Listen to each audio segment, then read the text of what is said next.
नमस्कार। नाथू द्वारा नगर में कांग्रेस कमेटी द्वारा मंगलवार सुबह उपखंड कार्यालय पर प्रदर्शन करते हुए राष्ट्रपति के नाम का एसडीएम को ज्ञापन सौंपा।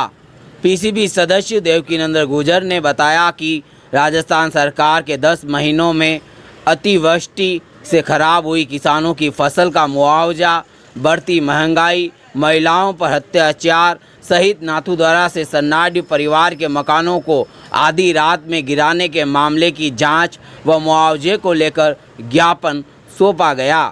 इस दौरान देवकीनंदन गुर्जर पूर्व जिला कांग्रेस कमेटी अध्यक्ष क्या कुछ बोले, सुनिए आप उन्हीं की जुबानी।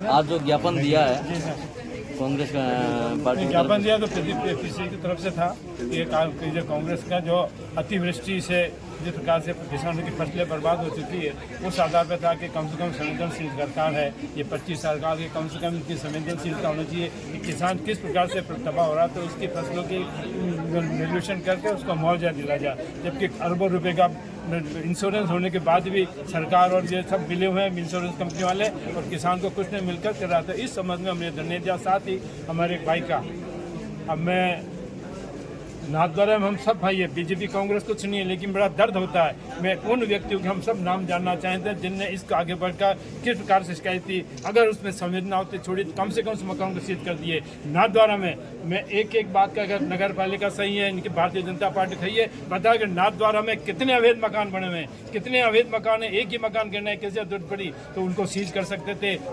उसको आदमी को नोटिस देकर उस मकान को सीज करने की व्यवस्था करते, उनको नोटिस देते, उससे पैसे लगे। साथ ही उनको पूरी जानकारी थी वो मकान इनकी इनिशिएटर पुराने खाते की खातेदारी में जमीन है वो, और ये अभी केस चल रहा है सरकार में। ये भी बात करके जीतेंगे, जिस दिन जीतेंगे ये नगर पालिका कर्मचारी, नगर पालिका जो अधिकारी जिन्हें ये ऑर्डर दिया उसको हम पूरी क्षतिपूर्ति पूरी वसूल करने का काम करेंगे। साथ ही मुझे अब ये सब भाई पधारे उसके लिए मैं इनको बहुत धन्यवाद दूंगा। अब मैं आपसे एक ही निवेदन करता हूँ, हिम्मत मर्दा मदद खुदा, अरे है कि नहीं है? एक आदमी हिम्मत, एक सबके साथ और सबके साथ, एक सबके साथ हम। साथ ही मेरा निवेदन है, मैं सबसे आपसे कहता हूँ, अरे महात्मा गांधी हिंदुस्तान में कितने थे? अरे कितने थे? एक उनका 50 किलो वजन था, 5 फीट के आदमी थे, जाति से महाजन थे। पूरे हिंदुस्तान को आजाद करने का काम किसने किया? महात्मा गांधी अकेले एक व्यक्ति ने। अगर आप में से भी एक व्यक्ति अगर अन्याय के खिलाफ खड़ा हो जाएगा, किसी की हिम्मत नहीं है, कितना भी बड़ा दादा हो, कितनी बड़ी सरकार हो, कुछ नहीं बिगाड़ सकता। हिम्मत से काम लेंगे। जब भी जरूरत पड़ी कांग्रेस ने आम जनता का साथ दिया, आम जनता के। और यही नहीं, आने वाले समय में राहुल गांधी ने कहा कि नहीं, हम जातिवाद जाति गणना करेंगे, पिछड़ों को न्याय दिलाएंगे, SC गरीबों को न्याय दिलाना करेंगे। केवल चंद व्यक्तियों को नहीं, बड़ा दर्द के काम कर सकता है। मैं हरदम कहता हूँ, इस देश का सबसे कमजोर प्रधानमंत्री कभी कबील होगा हिंदुस्तान की स्टेट की, उसमें नरेंद्र मोदी का नाम होगा। सबसे भ्रष्टाचार देश में जब भी इतिहास लिखा जाएगा भ्रष्टाचार के ऊपर, ये भारतीय जनता सरकार के ऊपर भ्रष्टाचार के ऊपर लिखा जाएगा। किस प्रकार से भ्रष्टाचार है, किस प्रकार से आम आदमी को करने की बात है। दोस्तों, आप सभी मीडिया देखते हैं, पेपर देखते हैं, अब किस प्रकार से मीडिया के लिए भी दर्द होता है कि मीडिया जो एक चौथा स्तंभ का प्रजातंत्र का किस प्रकार से बिका हो गया, किस प्रकार से गुलाम बन गया। अगर ये स्थिति रही तो हिंदुस्तान को एक बार फिर, मैं नौजवान हिंदुस्तान को एक बार फिर आजादी की लड़ाई लड़नी पड़ेगी, फिर हमको बलिदान देना पड़ेगा।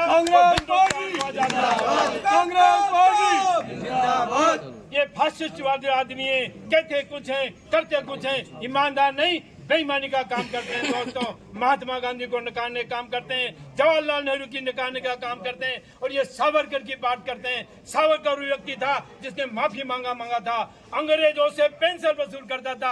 अब ये भी देखते हैं, एक परिवार का व्यक्ति देखता है मेरे बाप दादे नामचे होने नहीं चाहिए, तो भारतीय जनता पार्टी अपने बाप दादों को नामचे बनाने का काम कर सकती है। बड़े दर्द के सामने होना चाहिए। महात्मा गांधी का जब भी फॉरन में जाते हैं, ऊपर लेकर उठा के सर पर दौड़ते रहते हैं नेता जितने, और हिंदुस्तान नाम को गाली देने का काम करते हैं। दोस्तों, एक कथनी और करनी में लोगों के अंतर है, तो मेहरबानी करें। हर जगह आपने बंगाल में देखा होगा, एक डॉक्टर साहब नहीं हुआ था, उसका हम गलत काम हुआ, उसको अत्याचार होना चाहिए। अगर यूपी हुआ, मीडिया नहीं बोला, एक भी मंत्री नहीं बोला। महाराष्ट्र में ये भी बच्चियों के साथ बलात्कार हुआ, उनको मार दी गई, एक भी नहीं। जहाँ भारतीय जनता पार्टी की सरकार है वहाँ लज्जाओं का चार होता है, महिलाओं के साथ बलात्कार हो रहा। एक भी नेता और कम से कम बड़े नेता की बोलने की हिम्मत नहीं दोस्तों। इतना अन्याचार, इतनी व्यवस्था ये देश के नहीं, ये देश के सबसे बड़े दुश्मन है। ये न राम के हैं न रहीम के हैं, ये किसी के नहीं है, केवल वोट के और सत्ता के लालची दोस्तों। और इस समय आप सब कांग्रेस भाइयों की जिम्मेदारी बनती है कि हमारे जिस कार्य पूर्वजों ने